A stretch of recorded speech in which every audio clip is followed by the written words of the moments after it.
أعوذ بالله من الشيطان الرجيم. بسم الله الرحمن الرحيم. الحمد لله رب العالمين، ثم الصلاة والسلام على أشرف الأنبياء والمرسلين، حبيبي وحبيب إله العالمين، طب القلوب ودوائها وعافية الأبدان وشفائها ونور الأبصار وضيائها، أبي القاسم محمد. اللهم صل على محمد وآل محمد وعلى أهل بيته الطيبين الطاهرين المعصومين الذين أذهب الله عنهم الرجس وطهرهم تطهيرا. اللهم صل على محمد وآل محمد. قال الله سبحانه وتعالى في محكم تنزيله: بسم الله الرحمن الرحيم. يا أيها الذين آمنوا كتب عليكم الصيام كما كتب على الذين من قبلكم لعلكم تتقون. صدق الله العلي العظيم. عباد الله، أوصيكم ونفسي بتقوى الله. My dear brothers and sisters, Assalamu alaikum wa rahmatullahi ta'ala wa barakatuh. In the beginning, I would like to remind myself and remind all of us about taqwa Allah subhanahu wa ta'ala. Since every Friday, when we are given the blessing of a life to see a Friday, we are also given a responsibility when we come to Friday khutbah to remind one another about Allah subhanahu wa ta'ala, simply because human beings may know things, may have heard things, but it's possible he or she may forgot. That is why Allah told the Prophet, فَذَكِّرْ إِنَّمَا أَنْتَ مُذَكِّرْ. Ya Rasulullah, remind them. They know it, they have heard it, they read it, but they might forget for one reason or another. Then another ayah comes to also even say more than that, where Allah says, فَإِنَّ الذِّكْرَ تَنْفَعُ الْمُؤْمِنِينَ. Because your reminder, Ya Rasulullah, will be beneficial for the believers. Because they know it. But as you remind them, it helps them, that like energize them. You know, without comparison, it's like our phones. When our phone dies, what do? Put them on the charger. Now, the moment they get full charge, you get back to them, wow, to work as they used to. So these reminders, they're like a charger. They help us to recharge and get on the track and do what we're supposed to do, or at least continue to do what we're supposed to do. And that is what this is all about. That every Friday, we come to remind one another about Allah subhanahu wa ta'ala. Let's keep in mind that there is God. There is the Supreme One who watches over us, and He sees. And not only He sees, He is the one who will be holding us accountable. Yawm al-Qiyamah. For whether good or bad. I pray to Allah subhanahu wa ta'ala that we're able to do the good that pleases Him and stay away from bad, which pleases Him as well, inshallah. My dear brothers and sisters, our khutbah today depends on the questions we normally ask, especially at the beginning of the month of Ramadan. And the question that comes or rings in the mind of all the believers: what can I do to have a successful Ramadan? What are the ingredients that I need to have before Ramadan so that throughout the Ramadan I have a very acceptable Ramadan by Allah subhanahu wa ta'ala? What do I do? What are the things that I should do as a Muslim so that my fasting, my Ramadan becomes successful? That's the question. As a believer, we all want to have a successful Ramadan. We all want to be accepted. We all want to have a good Ramadan every year. But the question is how? Sometimes we go out of our way to do things maybe might not be part of the sunnah of the Prophet or Ahlul Bayt alayhi salam. Sometimes might not be necessary. Sometimes it's even off the line of Islam. All of this trying to do what? To have a successful Ramadan. To answer this question today, this khutbah, we are going to analyze some of the suggestions of Rasulullah to us as if you and I want to have a successful Ramadan. Where do you begin and what do you do? So that at the end of Ramadan, you can say, I have a good, successful Ramadan. And these are the suggestions from whom? From the best one among us, Ar-Rasul al-A'ma, sallallahu alayhi wa sallam, the teacher of all, the leader of all, is giving you those suggestions that if we are able to follow these suggestions, Rasulullah had guaranteed you and I, you will have success. And that is what we are going to talk about. Now, and what we're talking about is nothing but the khutbah that the Prophet gave in a day like today, which means the last Jumu'ah of the month of Sha'ban, which is today. Al-Rasul al-A'zam sallallahu alayhi wa sallam, he gave that khutbah explaining to us as what we need to do as the month of Ramadan is approaching. And what do we need to stay away from in order to have successful Ramadan?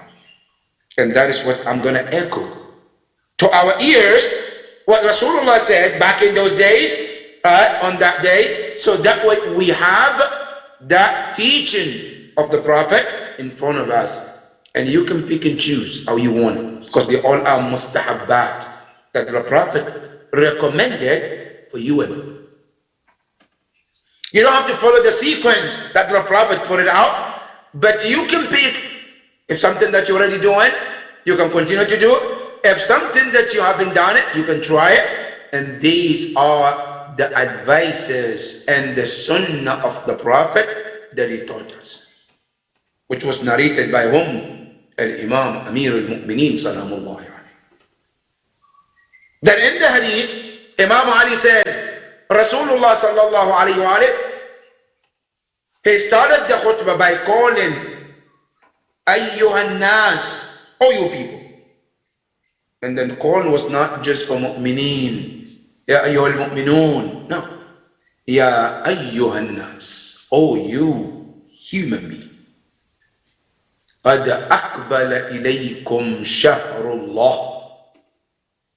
Indeed, the month of Allah has approached. قد أقبل, approached to you. But how did the month approach to you and I? As بالبركة والرحمة والمغفرة. Comes with three things. The first one is barakah, Allah blesses. If you recall, in one of our khutbah we talk about what is the barakah, what's the blessing. But this month, as it comes with barakah, blessings. Wal-rahmah, and it comes with mercy. Wal-maghfirah, and it comes with forgiveness too. This month of Ramadan, there is so much we can expect from it. What is the month is all about, Ya Rasulullah? It's a shahrun huwa inda Allahi afdal ash-shuhr.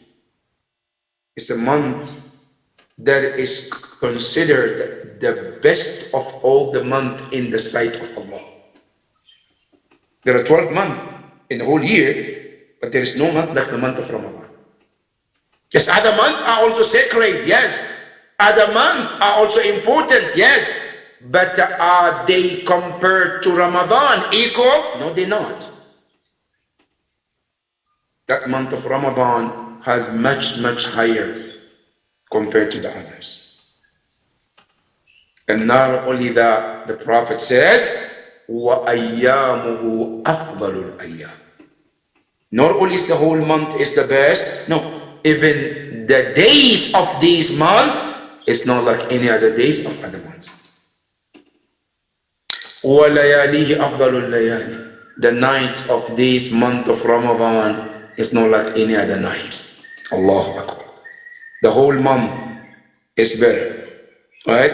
Then the days is better. The nights are better too.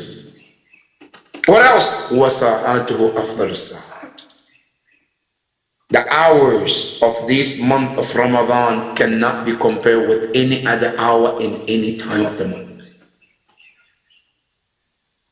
هو شهر دعيتم فيه إلى ضيافة الله. Now, what makes this month special? Now the Prophet is telling you. The first thing is, he says, شهر دعيتم فيه إلى ضيافة الله, is the month that you and I are invited. دعيتم from da'wah. Da'wah means invitation. You are invited by whom? By Allah. But who do the invitation? Through Rasulullah. Du'aytum. He's telling you that you are invited. Allah told him to tell you that you are being invited to be what? To be the guest of Allah subhanahu wa ta'ala. Du'aytum fihi ila diyafatillah. وَجُعِلْتُمْ فِيهِ مِنْ أَهْلِ كَرَامَةِ اللَّهِ. It's the month that Allah has chosen to make you a noble one. Karam, you're being honored in the month of Ramadan. You're not like any other person that you are in the other 11 months. Not because of you, it's because of what? Because of Allah chose to make you honored in that month. Because the month is that you have been invited to be the guest of Allah. Can you find an honor beyond this? When Allah Rabbul Alameen said, you be my guest, I want you to be. Can you find honor beyond this? No. Then the Prophet sallallahu alayhi wa sallam said, not only you are honored, it's anfasukum fihi tasbih. Your breathing in and out, right, is considered tasbih, which is you get reward for just breathing in and out. وَنَوْمَكُمْ فِيهِ عِبَادَةٌ. And your sleeping in the month of Ramadan is counted as an act of worship. وَعَمَلُكُمْ فِيهِ مَقْبُولٌ. Your deeds in the month of Ramadan is already guaranteed. Ramadan is not here yet, but Rasulullah said you are guaranteed that your a'mal is accepted. وَعَمَلُكُمْ فِيهِ مَقْبُولٌ. Every deed you do in the month of Ramadan, Allah subhanahu wa ta'ala said it's accepted. You know why? Because in hadith, Allah subhanahu wa ta'ala took upon himself that he will not reject anyone in the month of Ramadan. And that's what Rasulullah says, وَعَمَلُكُمْ فِيهِ مَقْبُولٌ. Your a'mal, anything you do, reading Quran, giving charity, anything you do, is well accepted already. وَعَمَلُكُمْ فِيهِ مَقْبُولٌ. وَدُعَاءُكُمْ فِيهِ مُسْتَجَابٌ. Your a'mal is accepted. Your dua that you do in the month of Ramadan, when you raise your hand, Ya Allah, you already heard. Mustajab is already been accepted. Now, can you imagine what month are we getting into in the month of Ramadan? Then the Prophet sallallahu alayhi wa sallam, after he tells you all of this detail about the month of Ramadan, then now it comes to talk to you and I as to what to do in the month of Ramadan so that you can get a successful Ramadan, so that your Ramadan becomes special, so your Ramadan becomes guaranteed of acceptance. Then he says, Fas'alullah. Take the advantage. Since Allah subhanahu wa ta'ala said, وَدُعَاءُكُمْ مُسْتَجَابٌ, he said, take the advantage. And do what? The Prophet says, Fas'alullah Rabbakum. Make sure that's the first recommendation from Rasulullah. First, right? Fas'alullah. Make sure that in the month of Ramadan, you ask as much as possible you can. Because it's the month that Allah opens the door 24/7. Anytime you come, the connection is there. Allah subhanahu wa ta'ala, Fas'alullah Rabbakum بِنِيَّاتٍ صَادِقَةٍ. The most important is, don't ask Allah unless your intention is genuine. Don't come to Allah with double face in the month of Ramadan. No. Don't come to Allah when you're doubted. Or would Allah do? It would have. No. بِنِيَّاتٍ صَادِقَةٍ. Come with the truthful intention that you mean what you say. You mean what you ask Him. That is what the Prophet tells us. Allah is doing His part, but that's your part you do. Alright? When you come to Allah, make sure that your niyyah is the genuine. That's the first thing. Number 2, وَقُلُوبٍ طَاهِرٍ. Your heart should be purified. Your heart must be purified. You know why? Because in the hadith, إِنَّ اللَّهَ طَيِّبٌ لَا يَقْبَلُ إِلَّا طَيِّبًا. Allah is pure and clean and doesn't accept the pure and clean things. When you come to Allah, your heart should be very clean. And this is where we need to start. Now, before we enter Ramadan, don't wait until Ramadan, then you want to start. No, you clean now in preparation to receive Ramadan. Make sure that all the heart that you have, hatred that I have with certain people, attachment to this dunya that I have, certain things that I know I shouldn't do, what I'm doing all this month. Now, as you get ready to enter the month of Ramadan, this is the time to start leaving those things behind. And then come to Allah with sincere heart. بِقُلُوبٍ طَاهِرَةٍ أَنْ يُوَفِّقَكُمْ لِصِيَامِهِ.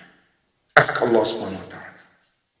In your dua, the first and the most thing is to ask Allah to bless you to do what? To do the fast.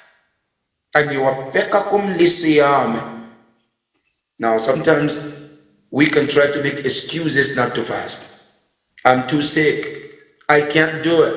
No, I'll do it later. I have this. When I know I can. When I know I can try. Rasulullah, listen to the wording of Rasulullah. أَن يُوَفِّقَكُمْ. Ask Allah to give you the tawfiq to fast in the month of Ramadan. Now, if you are asking Allah the tawfiq, the success, the support, so that you can fast in the month of Ramadan, then you know how valuable this month of Ramadan is. It's wajib, yes, but not only that. Rasulullah says, even though it's wajib, but ask Allah that He give you the opportunity and the blessing so you can fast in the month of Ramadan. Now, I might have some challenges in life, but if there is a room, the room that I can try to fast, then you should do that. Now, I have challenges. I cannot fast the whole month of Ramadan. Now, I can fast half of the month. But do that. I can't fast the whole half. Now, I can fast 10. Do something. Just try. Give it a try. Yes, if it's going to be harmful to your life, if it's going to cause life and death, then Islam says you don't have to. But if something that you can try, you can do it. The Prophet says, do try your best. Don't use those excuses that, oh no, I don't think, no. Don't use that excuses. Try to fast. That's number 2, the Prophet says. And another one, the Prophet says, وَتِلَاوَةِ كِتَابِ. Ask Allah subhanahu wa ta'ala to give you the tawfiq to read His book. It's the Holy Quran. This is the month. Any ayah you read in the month of Ramadan of Quran, the thawab is more than you can imagine. It's double in the month of Ramadan. That's what Prophet said. And then he says, فَإِنَّ الشَّقِيَّ مَنْ حُرِمَ غُفْرَانَ اللَّهِ فِي هَذَا الشَّهْرِ. The Prophet says, الشَّقِيّ, the evil one, the unfortunate one is what? Is the person who the month of Ramadan comes and ends, and he or she is not been forgiven didn't take the advantage of getting all the blessings of this. Then the Prophet goes in the list of what you and I should do. And this is where we stop. Number one, the Prophet says, فَاذْكُرُوا اللَّهَ بِجُوعِكُمْ وَعَطَشِكُمْ فِيهِ جُوعٌ يَوْمٌ. We should do in the month of Ramadan is كثرة الذكر. A lot of dhikr, tasbih, subhanallah, la ilaha illallah, thinking about Allah. Not necessarily have to have the tasbih, subhanallah. No, you making a time to think about Allah, to think about your relationship with Allah, to think about your qabr, to think about Yawm al-Qiyamah, to think about questioning in the grave. This is all considered dhikr of Allah. And it's important in the month of Ramadan to give it a time and ponder about these things. That's what Rasulullah tells us. Fadhkurullah, remember Allah, biju'ikum, while you are hungry, wa atashikum, while you are thirsty, which means during the daytime, not at the suhoor or at the iftar, no. During the daytime while you're fasting and while you're hungry. And then he says, فيه جوع يوم القيامة وعطش. And remember this, يوم القيامة coming. There will be hunger and there will be thirst on that day too. Which means Rasulullah wants you to connect with what? This dunya with that dunya. Right? Dunya that we live in and that dunya. That as you feel thirsty and you feel hungry, remember there is another one that is even harder than what you're going through. And there's a wisdom behind it. Because when you think about the hunger that is coming, which is much stronger, longer, harder, then you thank Allah for even this one. Then this one becomes easy. That is number one. So number one, things we should do in the month of Ramadan, dhikr of Allah. That's number one. Number two, وَتَصَدَّقُوا عَلَى فُقَرَائِكُمْ وَمَسَاكِنِكُمْ. In the month of Ramadan, the importance of sadaqah becomes very, very more important. And a few weeks ago, we talked about the benefit of sadaqah because of this. So that way, when we talk about what the Prophet is telling us to do, especially in the month of Ramadan, with giving sadaqah, then you understand the value of it and the importance of it. One of the things we can do in the month of Ramadan, the Prophet suggests to give sadaqah. Think about the poor people. Think about needies. Those who cannot afford suhoor. Those who cannot afford iftar. Those who cannot afford even to buy things for Eid, for their children. Remember them. And you don't have to have so much to do a lot for them. No, you don't. Because at the end of the khutbah, the Prophet says, you know, what you can do, if you cannot have more, if you don't have a lot to give, what the Prophet says, it says, اتقوا الله ولو بشقة تمر. اتقوا الله ولو بشربة ماء. The Prophet says, fear Allah. That you can even try, even if you have one date and you have to split and give half to the needy and keep half for yourself, he said, do so. Now I don't have even date, but I have a glass of water. He said, share that glass of water as in the name of sadaqah, so that you don't lose the benefit of sadaqah in the month of Ramadan. That is number two. Number three, the Prophet says, وَوَقِّرُوا كِبَارَكُمْ. Allahu Akbar. And this comes to us, the young folks, the children, the younger brothers, young men, young sisters, right? Young women. The Prophet is telling in the month of Ramadan, one of the things that the Prophet recommends is to start if you're not. And if you do, continue to respect your elders. You are the youngest brother, or you are the middle brother or sister or younger sister. You have older brothers, older people around you. The Prophet says, learn to respect them. You are the younger, you learn to respect them. How so, Ya Rasulullah? Because Imam Zain al-Abidin Salamullah alayhi put it beautifully for us. put it beautifully for you and I. How, whatever age you find yourself in, you have to look at people, because everyone around you that you see, there are three possibilities of age around between you and them. Number one, they are older than you. Number two, they are same age as you are. Or three, they are younger than you, not more than that.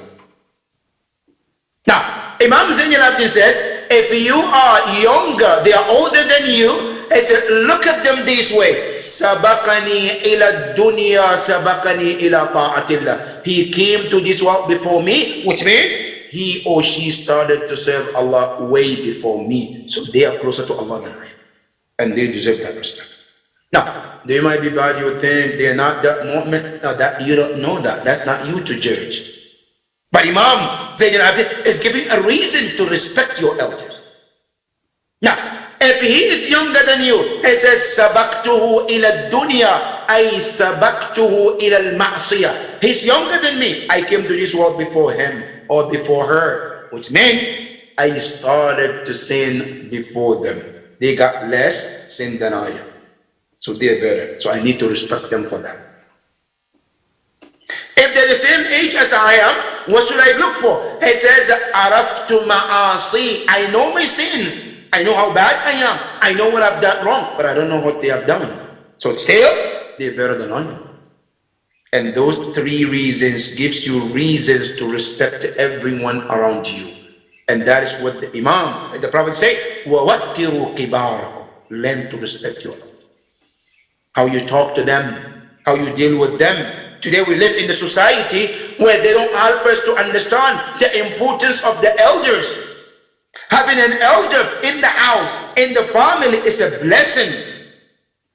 Today we are taught in the West that when you have an elderly person, you have to send them to the assistant living. Let somebody take care of them. Allahu Akbar. You know, the Quran is reminding you, in Surah Al-Isra, it says, وَقُلْ رَبِّ ارْحَمْهُمَا كَمَا رَبَّيَانِي صَغِيرًا. Saghir.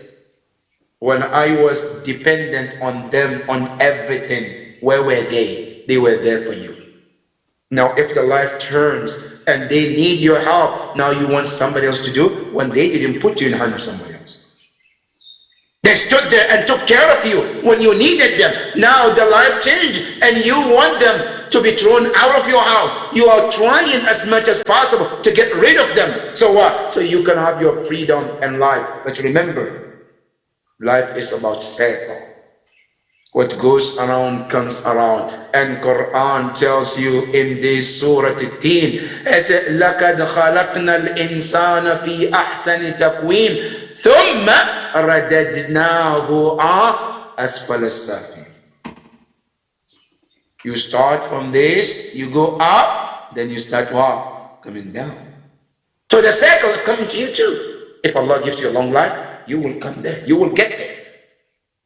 How would you feel when the same thing is done to you? That is what the Prophet is telling us. He said, وَوَكِّرُوا كِبَارَكُمْ. Learn to respect your elders. Then he says, وَارْحَمُوا صِغَارَكُمْ.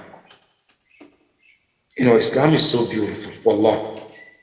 Islam is so beautiful. You cannot find a religion that is caring about every angle of life like Islam, that is so inclusive. Now, here the first part, Rasulullah is telling the children, you should take care of the elders, you should have respect for them, right?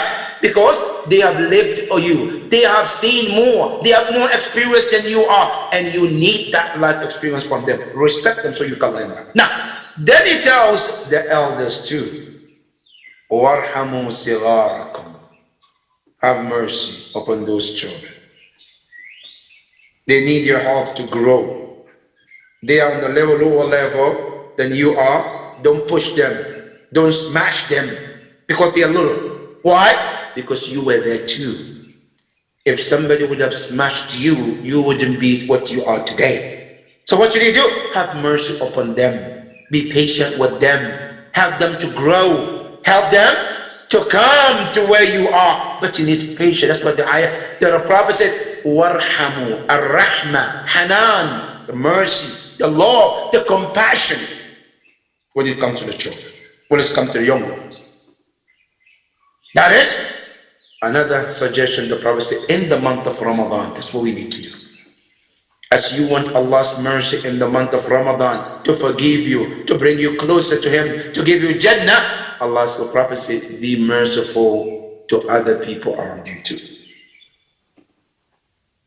Then number 5, the Prophet said, wasilu arhamakum, and keep the connection with the families that Allah has kept tie with you.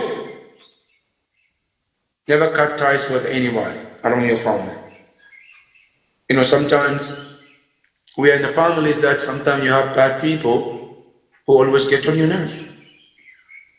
Some people get on your nerves. And it's not necessary it might be a brother or a sister. Sometimes it can be your uncle.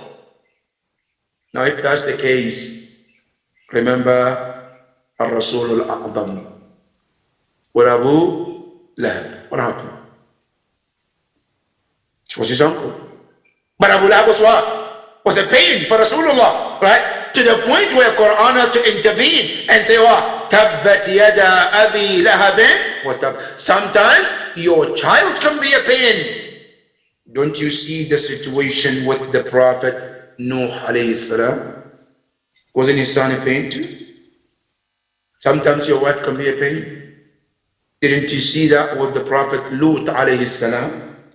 Sometimes a husband can be a pain. Didn't you see that with the Asiyah bint Muzahim who was married to Fir'aun? Was a pain too? Sometimes a brother can be a pain. And all of this is so Ar-Rasul Al-Azam tells you that yes, these are all challenges of life. But that's not a reason to cut the ties. الَّذِينَ يَقْتَعُونَ مَا أَمَرَ اللَّهُ بِهِ أَنْ يُوصَلُ. Those who cut the ties that Allah ordered to be kept. وَيُفْسِدُونَ فِي الْأَرْضِ, and they causing corruption on the earth. In Surah Al-Baqarah, what do you know what Allah called them? أُولَٰئِكَ هُمُ الْمُفْسِدُونَ. Those are considered the corruptors. Yes, sometimes a brother, sister, son, daughter, whoever can be a pain, yes, but try to keep us the minimum level. Do the best that you can. That's the teaching of Islam. That's the teaching of the Quran and Imam, the Prophet. That is number 5. Number 6, the Prophet said, وَاحْفَظُوا أَلْسِنَتَكُمْ. Observe your tongue in the month of Ramadan. What you say. This is very important. Because a lot of us, we think in the month of Ramadan, when we are fasting, that's it. I'm not eating, I'm not drinking. That's it. No, no, no. Fasting is beyond that. We have to observe what comes out of our mouth. We have to be extra careful what we say. Because you might be fasting, you might not eating, you might not be drinking, but you might not be fasting in the eyes of Allah. That's what the Prophet says. وَكَمْ مِنْ جَائِعٍ. How many people were considered hungry, thirsty, and that hunger and thirst didn't buy them nothing yawm al-qiyamah. And that is something to keep in mind. So Rasulullah tells us, he says, وَاحْفَظُوا أَلْسِنَتَكُمْ. Observe your tongue in the month of Ramadan. Not only that, he says, وَغَضُّوا, and also observe your eyes too. أَمَّا لَا يَحِلُّ النَّظَرِ إِلَيْهِ. Be careful about what you watch in the month of Ramadan, especially things that you're not supposed to watch. Your eyes supposed to be kept under watch in the month of Ramadan. Don't think because I'm not eating and drinking, I'm good to look and see everything that I want. No. Not only that, وَأَمَّا لَا يَحِلُّ الْإِسْتِمَاعُ إِلَيْهِ. 3 things the Prophet is reminding us, which are the biggest challenge of all of us. 1 is your tongue. 2, your eyes. 3, your ears. Make sure that during the month of Ramadan, you watch them very closely. Number 8, the Prophet says, وَتَحَنَّنُوا عَلَى الْأَيْتَامِ. Take care of the orphans in the month of Ramadan. It's extremely important.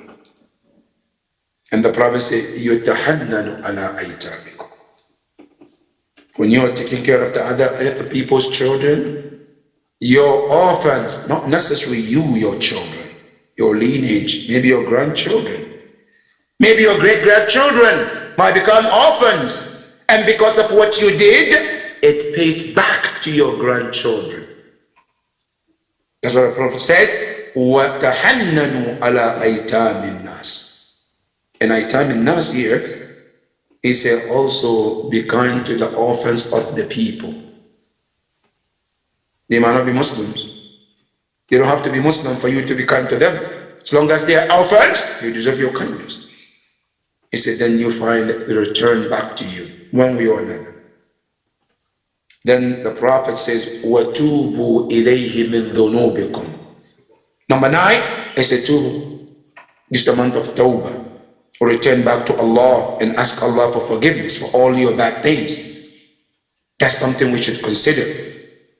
When the month of Ramadan comes, make a moment to remember all your shortcomings, put them together and put before Allah and ask Allah one by one for forgiveness. The last, number 10, Rasulullah says, وَارْفَعُوا أَيْدِيَكُمْ بِالدُّعَاءِ. Make sure that you raise your hands a lot in the month of Ramadan for dua. But Rasulullah is amazing. Not only he tells you you should do this, he tells you the timing to do this too. When? He says, فِي أَوْقَاتِ صَلَاتِكُمْ. During the time of your salah. In your qunut, after your salah, taqibat, make a time to do prayer. Why, Ya Rasulullah? He said, فَإِنَّهَا أَفْضَلُ السَّاعَاتِ. The time of salah in the month of Ramadan is considered the best time to ask Allah. Why is it the best time? He said, it's the best time Allah looks upon his servant. يَنْظُرُ اللَّهُ عَزَّ وَجَلَّ فِيهَا بِالرَّحْمَةِ إِلَىٰ عِبَادِهِ. This is the time that Allah looks upon his servant with the eyes of mercy. يُجِيبُهُمْ إِذَا نَاجُوهُ. He responds to them when they whisper to him.